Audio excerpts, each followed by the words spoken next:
नमस्कार दोस्तों, Nifty and bank Nifty परिवार में आप सभी का बहुत बहुत स्वागत है। दोस्तों आज का जो स्टॉक है वो है CMS इन्फो सिस्टम। ये देखिए CMS इन्फो सिस्टम, इस स्टॉक का हम एनालिसिसमेंट करेंगे और इसमें हम सीखने की कोशिश करेंगे कि इसमें आगे क्या हो सकता है और अभी क्या चल रहा है और कैसे हम इसमें एंट्री यदि हमें बनानी होती इसमें तो हम कैसे बनाते हैं। तो ये लर्निंग पर्पज़ के लिए एक एग्जाम्पल है आपके लिए।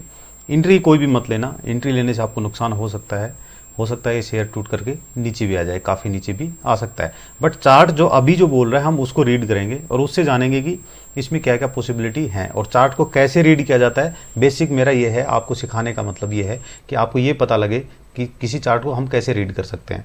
तो इसमें मैंने देखिए, आप डेली का मैंने चार्ट लगा दिया है और डेली का जो है, डेली के चार्ट में आप देखेंगे अभी फिलहाल ये 509 पे ट्रेड कर रहा है और बहुत ही बढ़िया इसने पैटर्न बनाया। आप देख रहे हैं दोस्तों, यहाँ से ये देखिए कितना बढ़िया देखिए आप। इसने कभी भी अपना लो ब्रेक नहीं किया, जब भी इसने स्विंग बनाया लो ब्रेक ही नहीं किया कभी भी। ये देखो कितना बढ़िया चल रहा है। तो इसमें देखो ऐसा चार्ट यदि हमें कहीं मिलता है तो हमें एंट्री उसमें कैसे लेनी चाहिए। तो हम क्या करेंगे कि यहाँ पे हम एंट्री लेने की कोशिश करेंगे 500 के करीब करीब, जब ये यहाँ पे आएगा एक बार रिटेस्ट के लिए, फिर ऊपर, या फिर जो है इस रेंज में हम एंट्री लेने की कोशिश करेंगे। तो ये दोनों एक मिनट, ये एक बड़ी समस्या है इसमें। ये वाला लेते हैं इसमें, ठीक है। तो कौन सी रेंज में हमारी एंट्री होनी चाहिए। हम जैसे मान लो ये ऐसा चार्ट हमने कोई किसी स्टॉक का हमें दिखाई देता है तो हम उसमें कैसे, सबसे पहले तो देखिए उसको, एक मिनट रुकिए, इस एरिया में, ठीक है। अब ये यहाँ तक मैंने इसलिए नहीं लिया, ये मैं खाली बताने के लिए आपको किया है। ये मेरा ये फॉर्मूला नहीं है कि मैंने ये कि यहाँ पे बॉक्स बना दिया तो आप वहाँ पे आप कुछ देखो इसमें ढूंढने जाओ कि सर इसमें तो कुछ नहीं दिखाई दे रहा, आपने बॉक्स ऊपर साइड तो ठीक है, नीचे तो लिया नहीं। तो ऐसा नहीं है, ये बॉक्स मैंने जस्ट आपकी एंट्री के लिए बनाया कि इसके अंदर में यदि घुसता है तो एंट्री हमें ऐसे स्टॉक में लेनी चाहिए। और नीचे में स्टॉप लॉस हमें क्या रखना होगा, ये वाला हमें स्टॉप लॉस रखना होगा, ठीक है। ये वाला देखिए, ये है 455 पे, तो 455 का हम स्टॉप लॉस के साथ में ऐसे स्टॉक को राइड कर सकते हैं। अब ये डेली पे तो अच्छा चार्ट बन रहा है, देखो यहाँ पे कितना बढ़िया। अब वीकली भी देख लेते हैं। हमें देखो हर टाइम फ्रेम पे इसको चेक करना होगा, वीकली, मंथली और डेली। यदि ऐसा स्टॉक हम सेलेक्ट करते हैं जो वीकली, डेली और मंथली तीनों टाइम फ्रेम पे अच्छा बुलिश है, तो फिर आपको वो उसमें पॉसिबिलिटी होती है कि आने वाले 2, 4 या 6 महीने में वो आपको अच्छा वहाँ पे टारगेट दे सकता है। ऐसी पॉसिबिलिटी रहती है। 100% कुछ भी नहीं होता। लेकिन ये जानने के लिए आपको ये चार्ट में एग्जांपल के लिए लेके आया हूँ। ऐसा एग्जांपल मैं हर दिन लाता रहता हूँ। कल भी मैंने एक ओमेक्स लिमिटेड का एक एग्जांपल दिया था जो कि 115 पे चल रहा था वो स्टॉक शायद, और अब जो है आज वो 129 पे है। तो कल तो उसमें अपर सर्किट था लेकिन आज खुला है उसमें अपर सर्किट और अभी वो बढ़िया ट्रेड कर रहा है। तो वो भी आप देख लेना, वीडियो देखना, सारे वीडियो देखोगे तभी समझ में आएगा। आप देखो वीकली पे इसको देखोगे तो वीकली पे कितना बढ़िया पैटर्न बनाया है इसने, कितना अच्छा। देखो ये यहाँ से, ये देखिए यहाँ से किस तरह से ये कैसे चल रहा है, ये देखिए।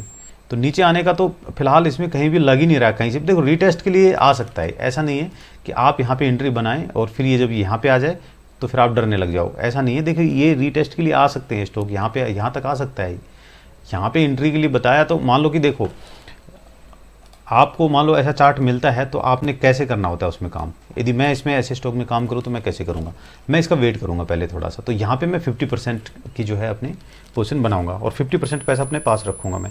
जब ये नीचे आएगा तब, तो किसके लिए, यहाँ के लिए, यहाँ की एंट्री के लिए। ये कहाँ पर है देखिए, इस एरिया में 440-50 के करीब करीब यदि दोबारा से आता है ये, तो फिर यहाँ पे मैं इसकी एवरेज कर सकता हूँ। ओवरऑल तो स्टॉक तो बुलिश ही है। हालांकि डे टाइम फ्रेम पे आपका स्टॉप लॉस यहाँ पे दिखाएगा। देखिए यदि डे टाइम फ्रेम पे देखें तो यहाँ पे स्टॉप लॉस दिखाएगा। तो स्टॉप लॉस के पास में यदि आप एंट्री लेते हो तो इसमें एक चीज़ का ध्यान रखना है, इसके नीचे 2 क्लोज, ये जो है 455 के नीचे 2 दिन कंटिन्यू यदि क्लोज कर जाता है स्टॉक तो फिर स्टॉप लॉस हिट माना जाता है। आप एक ही बार में मान लो इसको टच किया 455 को और आप निकल गए तो फिर आपको नुकसान हो सकता है वहाँ पे, क्योंकि आप यहाँ निकले और स्टॉक ऊपर निकल जाएगा।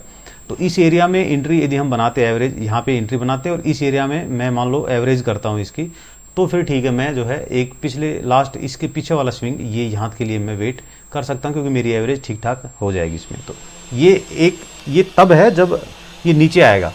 हो सकता है ये नीचे ही ना आए, तो हमारी दोनों साइड से प्लानिंग होनी चाहिए कि ऊपर यदि जा रहा है तो ठीक, हमें प्रॉफिट आ रहा है, बट नीचे आया तो हम क्या करेंगे। तो ऐसे केस में इस तरह से प्ले किया जाता है किसी भी स्टॉक को बाकी आप अपनी स्ट्रेटजी खुद की बना सकते हैं। ये तो मेरा अपना फॉर्मूला था कि मैं इस तरह से करता हूँ, बट आप कोई अपना अलग से कर सकते हैं। आप कैसे कर सकते हैं इसमें कि ठीक है आपको लग रहा है कि नहीं ऊपर ही जाएगा, नीचे आएगा नहीं इस रेंज में, तो आप यहाँ पे कुछ परसेंट आप बाई कर सकते हो, फिर आप वेट कर सकते हो, नीचे आता तो एवरेज कर लो, नहीं आता तो ऊपर गया तो आपको प्रॉफिट ही हो गया। तो वो आपको भरोसा आ जाएगा जब ऐसे आप 8-10 चार्ट देखोगे तो खुद पे आपको कॉन्फिडेंस आ जाएगा कि जो है स्टॉक किस प्रकार से मूव कर रहे हैं। फिर मार्केट के साथ में मार्केट कंडीशन भी देखनी पड़ती है कि मार्केट कंडीशन कैसी है।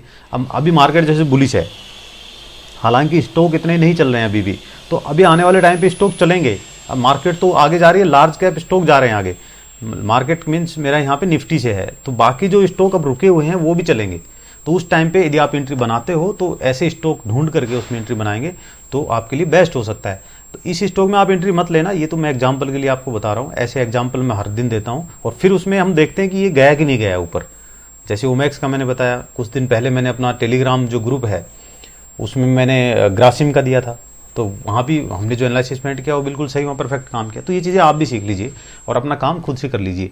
तो ये जो है आप देख रहे हैं इस प्रकार से ये हर टाइम फ्रेम पे बुलिश है। अच्छा स्टॉक है, मेरे को तो ठीक ठाक लग रहा है, यहाँ पे चार्ट अच्छा लग रहा है, लेकिन आगे जाएगा नहीं जाएगा ये तो हम नहीं कह सकते हैं कि इसमें कितना बड़ा टारगेट आ सकता है या कहाँ तक जा सकता है। लेकिन अब देखिए इस प्रकार के स्टॉक में टारगेट, अब जैसे कल जो मैंने ओमैक्स का बताया था, ओमैक्स में क्या था कि पीछे तो उसके जो आप यहाँ से जब बैग चले थे, उसमें हम लोग बैग चले थे, तो वहाँ पे पीछे उसने वहाँ तक की जो है हाई लगाई हुई थी, ऊपर तक की, मान लो 115 था तो 400 का कुछ हाई लगाया हुआ था, तो हमने वो टारगेट निकाल लिया। बट ऐसे स्टॉक में कैसे टारगेट निकालोगे आप? अब इसमें तो कुछ भी नहीं है, तो आपको कैसे पता लगेगा? मान लो ऐसे में आप एंट्री बना लेते हो यहाँ पे, तो कहाँ तक रोकोगे आप? देखिए एग्जैक्ट टारगेट किसी को नहीं पता होता। एग्जैक्ट टारगेट तो मतलब ये है कि जैसे मैं आज बता दूं आपको कि ये 600 जाएगा, 600 तक जा सकता है, यहाँ पे मैं बताऊंगा कैसे निकालना है। तो 600 तक मान लो हमारा टारगेट आ रहा है, तो 600 से ऊपर भी जा सकता है वो। आपका तो 600 था, बाकी वो 600 से ऊपर भी निकल गया, ये हो सकता है किसी भी स्टॉक में। तो ऐसे स्टॉक में टारगेट आपको 100% मिलने वाले कहीं नहीं है, कोई बता ही नहीं सकता 100% टारगेट। यदि कोई बता सकता है तो बताए कोई कि अभी MRF का कितना टारगेट होगा। आज 1.30 पे ट्रेड कर रहा है वो, तो ये कोई नहीं बता सकता है। MRF जब 50,000 था तब भी लोगों को नहीं लगा था कि ये 1.25 लाख 1.5 लाख तक पहुंच जाएगा, लेकिन वो पहुंच गया। तो ऐसे होता है। फिर भी एक छोटा सा हमें तो कुछ तो आइडिया आना चाहिए कि हम कहाँ तक रुके। अगला जो वीडियो बनाऊंगा मैं उसमें ये चीज़ शामिल करूंगा, क्योंकि ये वीडियो काफ़ी बड़ा हो गया। और फिर जैसे लर्निंग के वीडियो आते हैं तो 30-30 40-40 मिनट के हो जाते हैं, तो ये फिलहाल 5-7 मिनट के लिए मुझे चार्ट अच्छा लगा था इसका, इसलिए मैंने आपके सामने रख दिया है। इसको आप देख सकते हो, इसको आप वॉच कर सकते हो, इस पर आप लर्न कीजिए कि कैसे ये किस तरह से चल करके और ये स्टॉक यहाँ तक पहुँचा है, हमारी एंट्री कहाँ बनती थी। यदि हमारा फॉर्मूला यदि सही काम करता है तो एक्चुअली हमें एंट्री बहुत पहले इसमें ले लेनी चाहिए थी। ये देखिए मैं आपको दिखाता हूँ, 1 मिनट। ऐसे स्टॉक में यदि हम, जो मैंने आपको स्विंग का जो आपको दिया है, देखिए तो यहाँ पे हमारी एंट्री बन जानी थी एक्चुअली इसमें, इस कैंडल पे बननी थी। ठीक है, क्यों? देखिए अभी बताता हूँ आपको मैं। यहाँ से गया, यहाँ आया, उसके बाद ये देखिए ऐसे चल रहा है। चलो इसको यहाँ ले लेते हैं, ये आ गया। ठीक है, अब देखिए यहाँ पे देखिए आप, यदि मैं यहाँ पे एक इस कैंडल के ऊपर में, देखो इस कैंडल के ऊपर मैं कर रहा हूँ, मैं हॉरिजॉन्टल लाइन एक ड्रॉ कर रहा हूँ, आपको मैं दिखाता हूँ यहाँ पे। इसको हटाओ पहले तो।